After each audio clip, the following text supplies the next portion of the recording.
everyone. Welcome to another awesome day of FileMaker training. I'm Richard Carlton here. What I want to do is run through the upcoming broadcast schedule. So if I go to fmtraining.tv, which you can do yourself because it's a browser and it's pretty awesome. Zane, go ahead and mute yourself for the time being. It would be great. You can come up on this website right here and you can see the live training right here. You can click on that. You can see the upcoming training schedule. Very exciting. So 1 o'clock every day, Monday through Friday, we have FileMaker training. The topics vary. Kind of one of the things we always wrestle with, because really we should have a kind of a beginning hour and then kind of more of an intermediate advanced hour, whatever, like 2 hours. But we really, it's a lot for us to do 1 hour a day every day. It really is, plus all the other stuff we're doing. So today is more of a beginning basic day. We are going to be covering a conversation with one of our junior engineers / FileMaker coaches. And this person was assigned to build an inspection file primarily designed to work on Windows laptops. So we have this company, hypothetical company, that we built the prototype for. The company came to me and said, hey, you know, I have mechanics, they're inspecting stuff, and they don't know how to write, they can't spell, they suck. They're good mechanics, but paperwork-wise, it's really problematic. And so we wanted something very basic for them. And so the customer probably needs a lot more than just this one inspection system, but it's just the beginning of the basics for what they might want. It's a great application for the FileMaker platform. So we're here going to show you a successful tool for FileMaker. Not only are we going to show you the successful tool, we're going to give it to you. So if you have the FileMaker product or you have FileMaker Pro on your own computer, you can download this, install this as well. And in a moment here, we're going to be talking to Zane. Zane should probably show his camera so we can see his smiley face, because that's where we always start.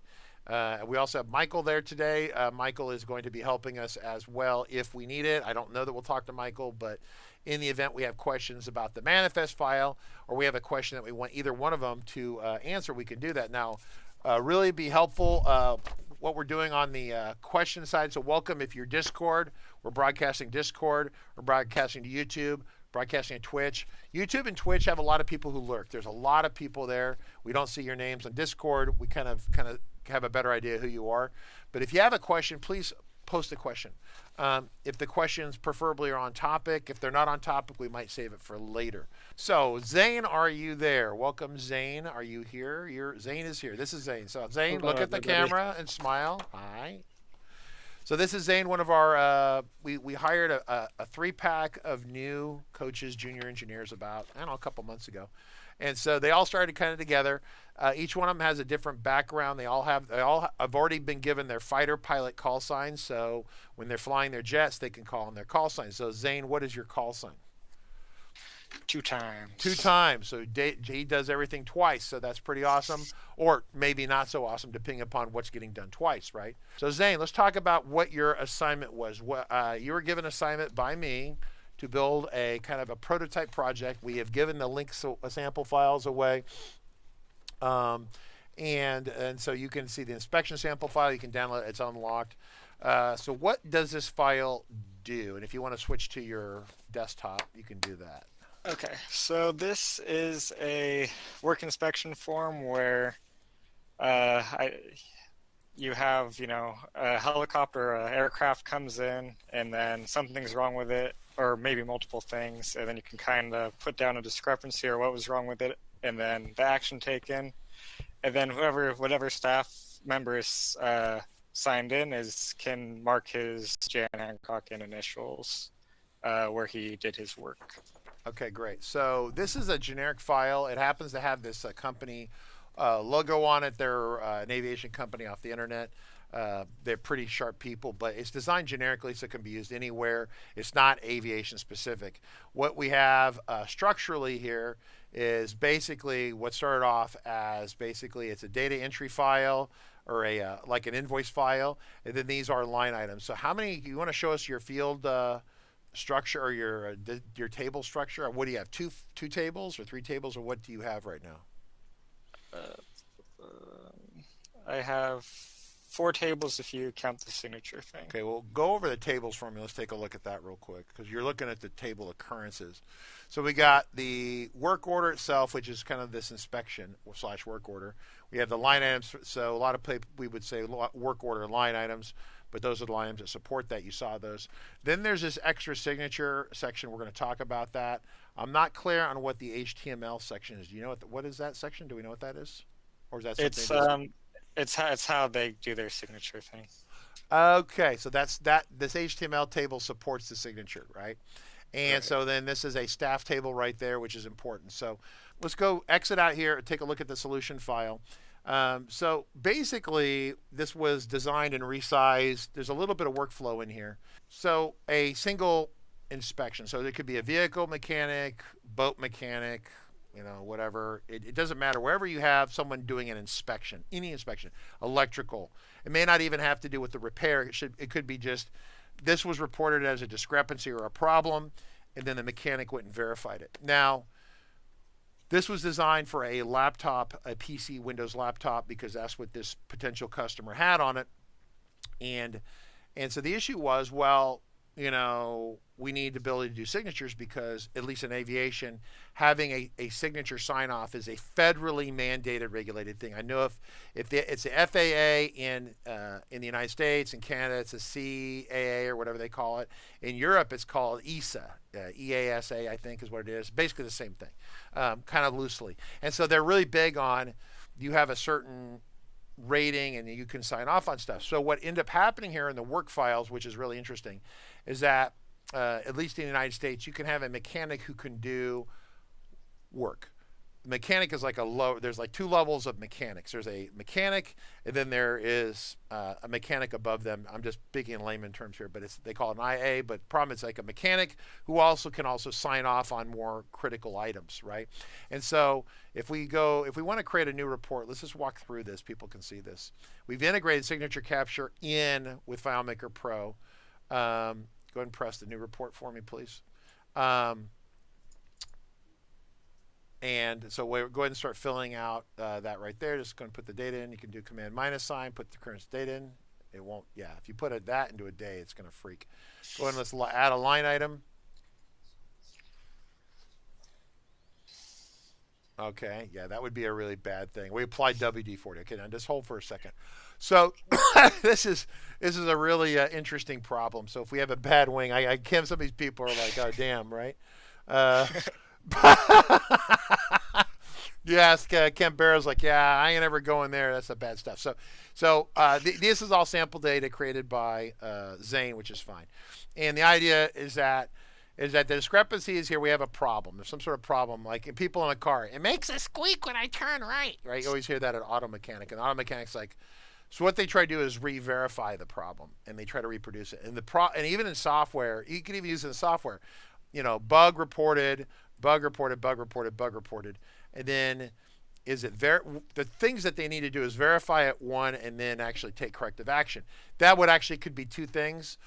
In this case, it's just one item right here. But I could see where you'd want to verify it and then take corrective action based upon the mechanic verifying it. So the mechanic is the lower level person here. So what we want to do is we need to select a staff. So can we select a mechanic level staff? And so there's a mechanic. So we're now signed in as this person right here. This person already has a signature set up in their staff record. If we want to go over to the staff record and take a look at that, we can click over there and see that we can go find this person, and we can see that they already have a signature on file. Right now we're doing this. The signature is JavaScript with a web viewer, right? And it's an open source free signature created by Keylogic. So if you download the file, we credit them, and you can go to their website and download this free little signature thing, right? So it gives you the signature capabilities that you wouldn't normally have unless you're using FileMaker Go. It actually should work on WebDirect too. We had built something like this. One of my guys had built something like this. And of course, the guy who did it is an Apple head guy, Mac head. And so we explained to him that we really need to cross-platform, and he kind of was like, yeah, screw that. So we ended up having a Mac only one, which we don't really promote at this point and use. The Keylogic guys, I know the guy over there, I believe that's Ernest Koh, great guy, fantastic developer. Been around the FileMaker community like I have for a billion years. And so him or his team or whoever built that. You can download it from their website. So we already have a signature on file here. In fact, just for fun, can you create a new person for me here? and I will watch while you do this. I mean, that stuff, whatever, but you definitely need to give them a rating there. And Okay. yeah, so you have a signature here, and you can sign. I don't know how this would work with a touch screen on Windows. I imagine it works pretty good, but where he's on a Mac or whatever. And so you could save the signature. It's on file there, excuse me. And what ends up happening is that he has a signature. He also has his initials. So they can initial stuff. They can sign stuff. So this person's in here, and he's, just say, a mechanic, right? So one of the business workflows that came up with this was the, go ahead and close this window, was the idea that a mechanic can go through this thing, but they can't, the paperwork's not official and it's not released until an inspector does it. Now, an inspector is like a super mechanic. So the inspector can actually do the mechanical work and sign it, okay? So the inspector could actually do both. Since we have a mechanic only, he can initial here if you just want to press that. It works a little bit like DocuSign. Once you get DocuSign, you click it and it sticks it in there. Kind of cool. If you click over here, you want to show us what that does? Yeah, so there you go. It says you're not allowed to do it. You could gray it out. You could do 100 different things, but the idea is that you don't let them do that. And then if you come down to the bottom of the page, you get the final document, sign off for the whole document, right? So the mechanic can sign off on it here, and that puts their entire signature there. But then once again, you have to be an inspector. Now, if you're logged on as an inspector, you can do both and just complete it and finish it. But once again, a mechanic is this entry-level person, at least in the world of aviation. And then the inspector is like a mechanic who's been around a long time, and they trust him not to kill people, if that makes any sense. So that's kind of the idea behind this file. So the idea is that a little bit of workflow between different levels of mechanics, and you can easily sign off on things. You can also, if you click on this, as something, I'm actually going to try to get more of a list from them, but go ahead and just click on pop the pop-up list for me. So you could actually have a whole bunch of pre-canned situations like this burned out. You know, a lot of things in aviation, you get a burned out light or an instrument that's not indicating correctly or a million different things. I heard a squeak when I turned right in my car. So you could have a bunch of canned items built in here so they don't have to do all the writing. So if you had like the 20 or 30 or 40 most common items, you could have them pre-populate in here so the person doesn't have to write up. Now they might say, you know, bad wing, apply WD-40. That's a gross simplification, but maybe a little lubrication on a part or reconnected the wire or whatever. There'd be some canned things that go in there. So this solution here, I'm going to ask you some questions, right? You ready, Zane, for questions? So here's the question. So did you build this from starting point initially? And there's not really a right or wrong here. I'm just asking you. And why did you not? Be honest with you. Why did you not build it from starting point? Because you suggested I don't do that. Right. Well, okay. So, okay. Pretend. Okay. So that is a correct answer. What happened is that the previous manifest file. So people haven't seen this. The other sample file we have is this manifest file. This one was actually created from a copy of starting point, right? And so you can see kind of this interface, right? This is one where it's actually brand new. This is more in line with what Bunny would create or Trixie would create, someone like that. It's kind of basic, brand new. Just getting the alignments in here, things aligned. Like when he gave it to me, mechanic was over here.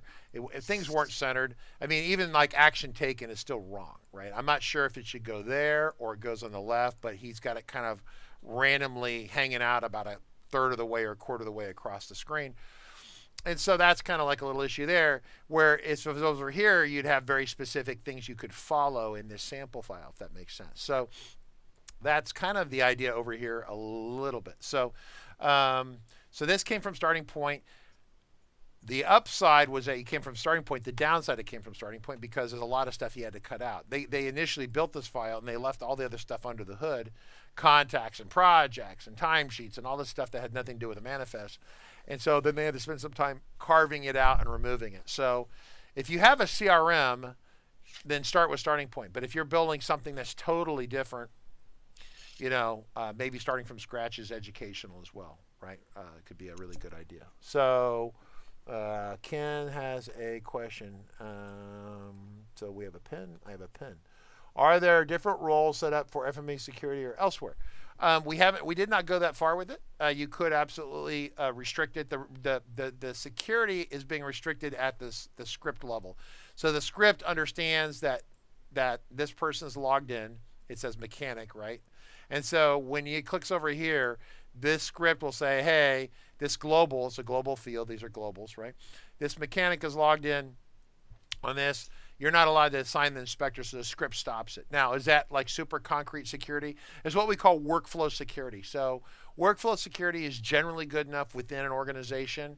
If people have a financial interest in cheating, you will need to up your security, how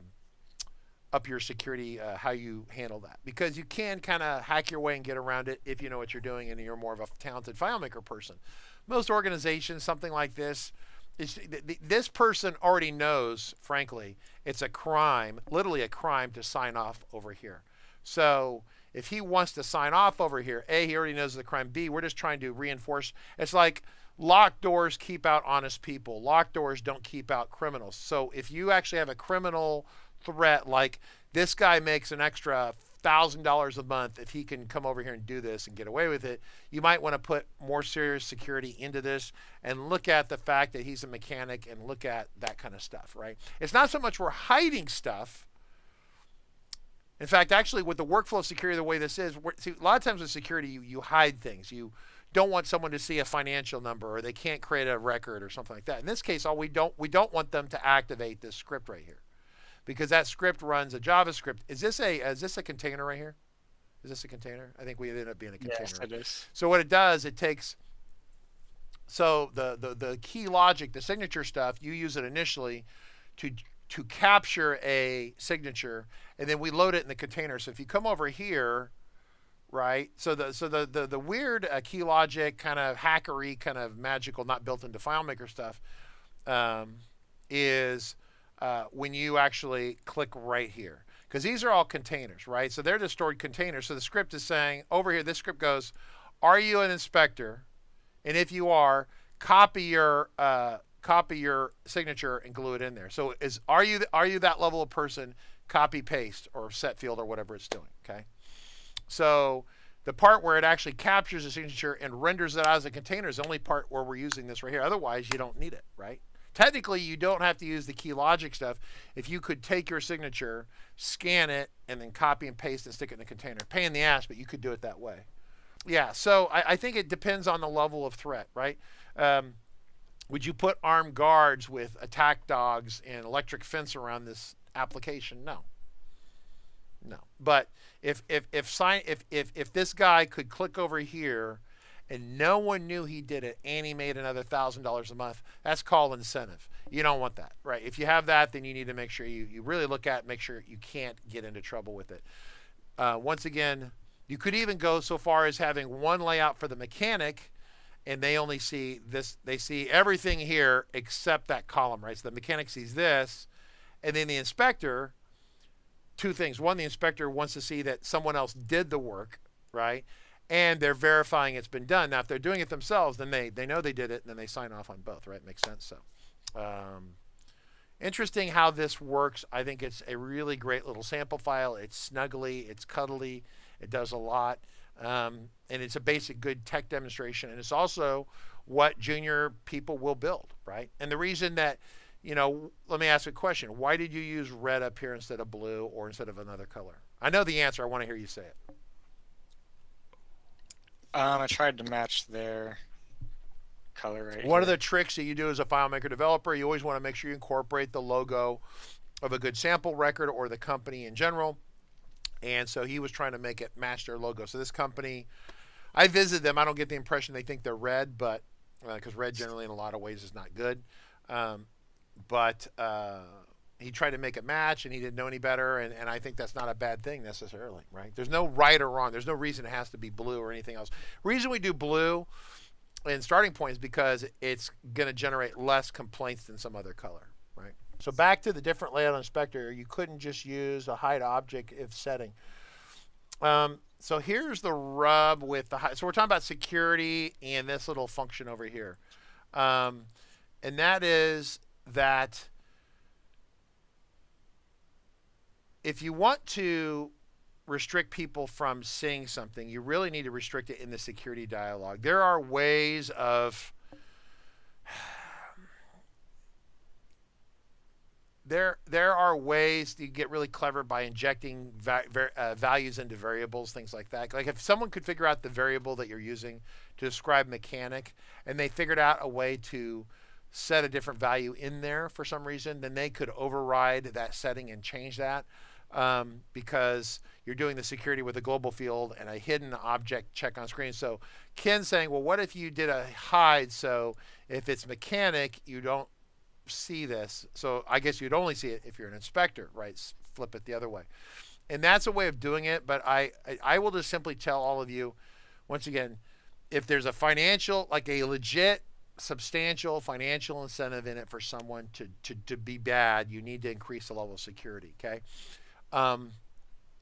If there's credit card, medical information, stuff like that, yeah, you got to turn the security up. Legally, you have to do it for the medical stuff, at least in the United States. Probably Europe is at least as serious about that as we are. The personal identifying information, right? Like if I say Ken Tooley and it's in here, then I got his full name. But then whether if I put like his address or phone number or email or something like that, I'm exposing personal information in different jurisdictions, different countries, different continents. That's anywhere from no one cares to they want to put you in jail for that. And so you got to be kind of careful about that, especially if you're building a product. You just have to know what the rules are in terms of personally identifying information. So that's part of it. So this is the best way to do the security is restrict access to the layout based upon their credential. Okay, that is pretty much not hackable. We've not seen anyone that we're aware of hack the FileMaker security. If you try to roll your own security, this gets into, then you'll have someone who's smarter than you are hack it. Listen, no matter who you are. So this goes back to a short story I'm going to tell you folks about what happened. I don't know, it was about 3 or 4 years ago. And so it got into it with Josh Ormond and Wim DeCourt. And they're both people that are without a doubt smarter than I am in terms of FileMaker coding. And so what happens is that another guy, Taylor Sharp, comes to me and he has this demo. And it's before we do in live stream, so we do a video once a week kind of thing. And he has this like, hey, I figured out how to give FileMaker two-factor authentication. Notice that FileMaker, for the most part, doesn't have two-factor authentication, only if you're using Cloud 2 as a service, or you're using Active Directory or something. There's no really easy Cloud two-factor authentication. So you log on, and FileMaker doesn't recognize you, so it sends a note to your phone and says, put this code in, right? And you have to put the code in, then it authenticates you. Then they know that you are that person. So Taylor builds a sample file that does this. The problem is it's built with scripts, and it's pretty protected against someone like myself. And I was building, sample file was a demo file to show people. It's really great. And so we decided that we would have a contest. It was $200 or $300 or $400, whatever it was. I don't remember how much it was. It was quite a bit at the time. And if you can hack the file, then we will give you the money for hacking the file, and then we will be truly embarrassed. And what ended up happening was that Josh Ormond and Wim DeCourt knew all the back tricks of confusing the file, opening another file that it trusted, all this other stuff that went on, and through just sheer force, one of them broke into it in 10 minutes, and the winning guy broke into it in like 6 minutes. And I wrote sent him a PayPal for the money, and of course then Taylor was, he was unabashedly ashamed of what had transpired. At the same time, was a great understanding of if you put incentive in front of people, that's a good way of finding out if it's hackable or not, right? Like the whole idea of paying these white hat hackers, right? Like Jacob Taylor and William Vaughn, that's the server people that have worked for me, and Jacob does a great job.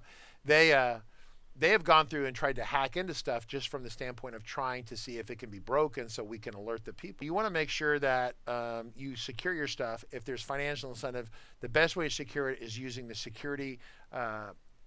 If you're in the FileMaker platform, you're in a file like this over here, you're going to go to File, you're going to go down here to Manage, you're going to manage security. Then you're going to set up different roles for people to do different things, like an inspector role and a mechanic role. I don't know in an organization, a small organization, that you'd have to do that like this, because these are salary individuals and they know what they can and cannot do. And if they ever get busted and bad things ever happen, their license to do work would be pulled by the U.S. government. It would be bad. In fact, aviation company right in front of the mechanic, falsified some data the other day. I'm not going to get into the company. It was a helicopter company. They had 400 some odd helicopters, and they had a part that was crumbling. It's an airspeed pitot tube indicator, and it was rotting and falling apart, and stuff was flaking off. And the aircraft was being used for EMS. So 911, what's your emergency? Oh, this guy's dying on the freeway. Land the EMS helicopter. Parts of the helicopter rotting and falling off. The company knew about it. The FAA guy goes, hey, this is screwed up. And the mechanic goes, oh yeah, that's not airworthy. And he makes a little note. And then they take the helicopter, which is on a little rolly thing in the hangar, and they roll it out of the hangar, and the pilot jumps in and flies off to some EMS emergency, knowing that the aircraft is not airworthy. That company just settled for, I don't know how many. I think it was like multiple millions of dollars, right, in the last couple of weeks. I guarantee that company, their little signature, their anal mechanical signatures and stuff, they're going to be so anal about that. You'll be like, oh, you have to sign this, but I'm going to want 2 witnesses while you do it. So once again, that's workflow security as opposed to like gnarly security. Because clearly security with that company would not have helped, right? Because the mechanic either signed it off or didn't sign it off as being airworthy, and they just rolled the son of a bitch out of the hangar and took off. And the FAA guy was going, like, are you stupid? And like, let me get this on my camera while you're doing it. So the sample file's there. The folks there, you guys see it on YouTube. It's kind of, if you scroll up, you'll see it. On Discord, it's there. If you don't see it, let me know. We'll cross-post it again. I highly recommend that you check out, go to fmtraining.tv right here. This is the upcoming schedule for the next 6 days. User interface coming up next week. Really great stuff for those of you who have not seen this. And then people on YouTube are in love with Zane's mustache. Zane, can you show your camera again one more time for us? I just feel like it just hasn't been good enough. Where's Zane at? Zane, where are you? Come on, Zane. Show. Did he leave? Hopefully he didn't leave. Did he leave? No, he's still here. Zane. There he is. There he is. All right, so this is Zane. I don't know why they say they're in love with him. So he has to do like the various camera angles, right? Yeah. Actually, Zane, he could be, he could, you know what? He could do a movie of the remake of Pink Floyd. Oh, Pink Floyd was the one I was thinking of. Yeah, Pink Floyd. Pink Floyd, perfect. Yeah, reenactment. That'd be awesome. Really? No, it's good. I do. Yeah, so apparently he's got already offers for dates over here. I'm seeing on some of this stuff. They want to take him out. So I don't know. Just if you have a question, you want to date Zane, just send an email to support@RC Consulting along with all the other emails. Okay? All right, everyone. That's it. We'll catch you tomorrow with Error Capture and Nick Hunter. All right? Thank you. Okay, thanks. All right. Bye. Bye. Maybe bye. I don't know. Hit the button here.